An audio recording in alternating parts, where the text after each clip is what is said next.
pinag-uusapan ninyo? Oo, ikaw na. Ikaw naman talaga eh. Talagang, alam mo matagal ako nag... Sino ba to? Sino ba to? Si Boy! Ito ba? Oy, ako nga pinag-uusapan natin!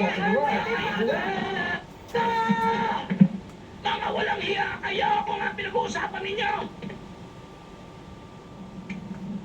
Pumayag ka na naman, Don Enrico. Pasalihin mo na naman ako sa laro.